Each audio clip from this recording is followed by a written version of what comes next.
Hi అండి. Nominations అయిపోయిన తర్వాత లైవ్లో ఏం జరిగిందో తెలుసుకుందాము. నామినేషన్సే చాలా లేట్గా అయిపోయాయి. 3 అయిపోయినాయి. కంప్లీట్ అయ్యేసరికి చాలా బాగా అలసిపోయారు. అలసిపోయిన తర్వాత ఎక్కువ లైవ్ అంటే చూపించలేదు. కానీ ఏం చూపించాడు అంటే యాక్చువల్లీ నిఖిల్, పృథ్వీ, తర్వాత నవీను ఇలా ముగ్గురు కూర్చొని నవ్వుకుంటూ ఉంటారు.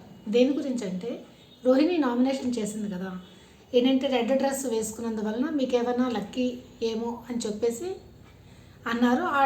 దానికి నేను హట్ అయ్యానని చెప్పేసి రోహిణి నబీల్కి నామినేషన్ చేసింది కదా, దానికి ఇక్కడ నబీల్ వచ్చి యాక్షన్తో చూపిస్తాడు. అదేమిట్రా, నేను ఏదో సరదాగా అంటే దానికి నామినేషన్ వేసేసింది అని చెప్పేసి తన యాక్షన్తో అలా చెప్పడం.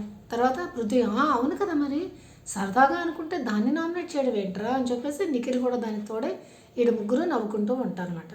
ఆ నామినేషన్ గురించి వీళ్ళ గురించి కొంచెం మాట్లాడుకుంటూ తర్వాత రోహిణి, నబీల్, తర్వాత ఎవరంటే ప్రేరణ, నబీలు వీళ్ళిద్దరు కూడా మార్చుకుంటూ నవ్వుకుంటూ ఉంటారు. ఎందుకంటే వీళ్ళిద్దరూ కొంచెం బాండింగ్ అనేది పెరిగిపోయింది.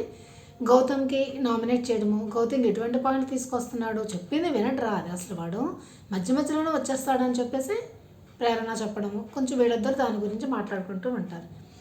తర్వాత ఇక్కడ రోహిణి తేజ రోహిణితో అంటాడు ఏంటంటే గౌతమ్కి ఈసారి బాగా టార్గెట్ చేశారు వీళ్ళు అని చెప్పేసి టార్గెట్ చేస్తారు. ఒకరి మీద ఒకళ్ళు, ఒకరి తర్వాత ఒకళ్ళు గుద్దుడే గుద్దుడు, బాధుడు గౌతమ్కి చాలా ఎక్కువ అయిపోయాయి అని చెప్పేసి అని అంటే ఎన్ని పడ్డాయి వీడికి, 4 పడ్డాయి అని అంటే అందుట్లోకి అప్పుడే గౌతమ్ బయట నుంచి వస్తూ ఉంటాడు అనమాట. వస్తూ ఉంటే ఏంటో నీకు ఎన్ని 4 పడ్డాయి కదా అని అంటే లేదు యష్మితో కలిపి 5 అని చెప్పేసి అని అంటాడు. ఏంటి చాలామంది నేను టార్గెట్ చేసేసారు కదరా అని చెప్పేసి అని అంటే టార్గెట్ అని చెప్పేసి వీడు అంటున్నా అసలు గౌతమ్ ఏం మాట్లాడకుండా శుభ్రంగా స్నానం చేసి వచ్చాడు, భోజనం చేసేసాడు, ఎవరితో ఏం మాట్లాడకుండా వెళ్ళి హాయిగా పడుకుని పోయాడు. ఇంకా ఎందుకంటే తనకు అనిపించింది ఇంకా ఏవైతే అది అయిందని చెప్పేసి ఇంకా దాని గురించి మాట్లాడినా మళ్ళీ ఏమైనా అసలు కెమెరాస్ గురించి మాట్లాడుతున్నారు అది ఇది అని చెప్పేసి తను చాలా డౌన్ అయిపోయాడు మాత్రం. ఎందుకంటే వీకెండ్లో అండము, తర్వాత నామినేషన్ సమయంలో కెమెరాస్తో మాట్లాడుతున్నారని చెప్పేసి అండవు, తర్వాత ఇవన్నీ తను పెట్టేసుకొని ఎందుకు మాట్లాడడం, ఇంకెవరితో మాట్లాడి తన ఆటను ఆడేసుకొని ఇంకొచ్చేద్దామని చెప్పేసి ఫిక్స్ అయిపోయినట్టున్నాడు. అందుకని ఏంటంటే అంతగా ఏమీ రియాక్ట్ అవ్వలేదు. నిన్ను టార్గెట్ చేస్తారన్నా, నీకు ఎన్ని నామినేషన్లు పడ్డాయన్నా సరేను ఏమీ రియాక్ట్ అవ్వకుండా వెళ్ళి పడుకుని పోతాడు. ఇంకంతే, ఎవరితో మాట్లాడు.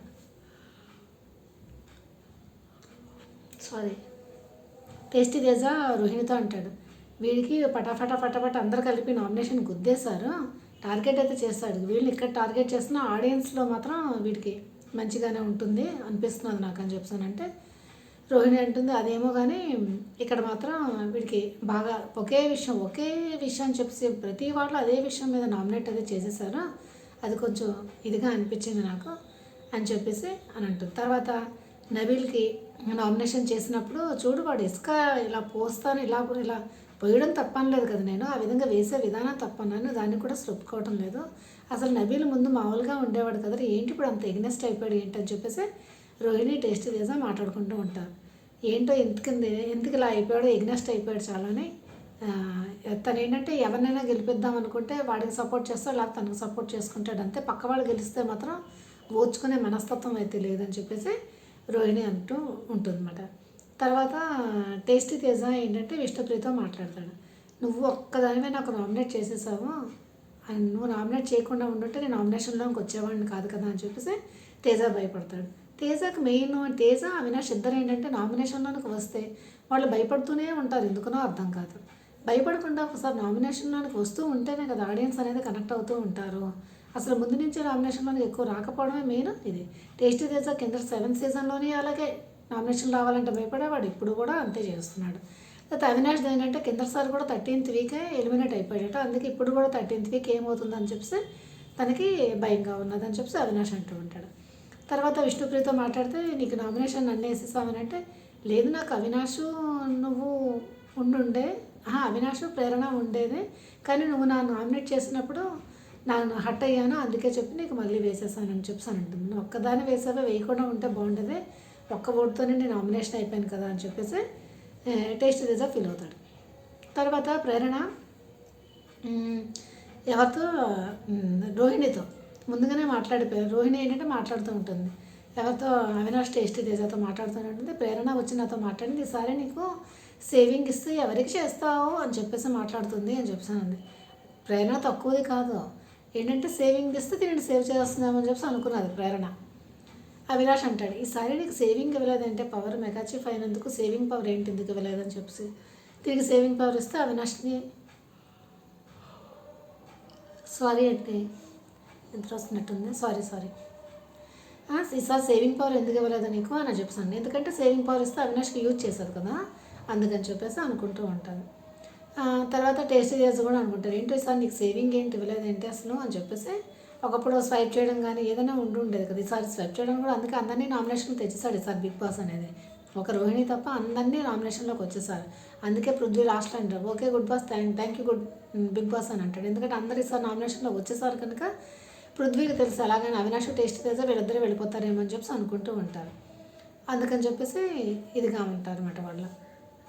ఈ విధంగానే ఎక్కువ అంటే లేట్ అవ్వడం వల్ల తొందరగానే ఇంకా వాళ్ళు పడుకుండిపోతారు అన్నమాట. లైవ్లో జరిగింది పెద్దగా అంటే ఏమీ లేదు, ఇదే మాత్రం జరిగింది. తర్వాత రోహిణి ఏదో చికెన్ ఏదో వండుతుంది, అవి అందరికీ బౌల్స్లో వేసి ఇవ్వడము. తర్వాత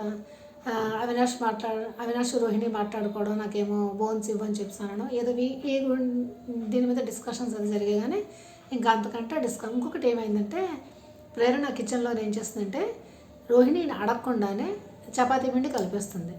ఏంటంటే టిఫిన్లు చేయడానికి ఆల్రెడీ దోశల పిండి తీసి పైన పెట్టారట, పెట్టగానే చపాతీ పిండి కలిపేస్తుంది. రోహిణి వచ్చి ఏంటి చపాతీ పిండి రాత్రి కోసం టిఫిన్ కోసం నేను కల్పిస్తానని అంటుంది.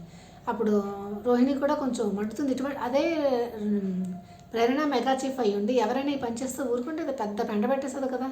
మరి తను ఎవరో చెప్పకుండా మెగా చీఫ్ అనుమతి లేకుండా తను ఇష్టం వచ్చినట్టు ఎందుకు కలిపేసి, అందులో కిచెన్ డిపార్ట్మెంట్లో లేదు కదా అసలు, తను వెజల్స్లో ఉన్నది కదా, మరి ఎందుకు వచ్చింది దీంట్లోకి, తనంతట తానే పిండి కలిపేసిందట. అప్పుడు రోహిణి ఏమంటుంది, ఇంకేముంది అట్ల పిండి తీసుకుని పడేయండి అని అంటుంది.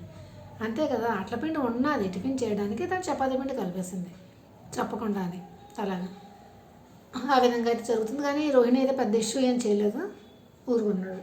అదే ప్రేరణ అయితే పెద్ద ఇష్యూ చేసేసేది. తర్వాత ప్రోమోలు రిలీజ్ అయ్యాయి కదా, ప్రోమోల గురించి మాట్లాడుకుందాం మనం. ప్రోమోలోని ఏంటంటే సీజన్ 4 నుంచి అఖిల్ హారిక వీళ్ళిద్దరూ వస్తారన్నమాట.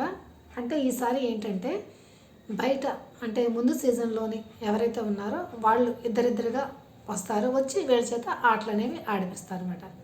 ఆటలు ఆడిపించడంలో కూడా డిఫరెంట్ ఉన్నాయి. ఇప్పుడు అందరూ కూర్చున్నారు కదా, కూర్చున్న దాంట్లో ఎవరినైనా సరేనో వీళ్ళే సెలెక్ట్ చేయాలి.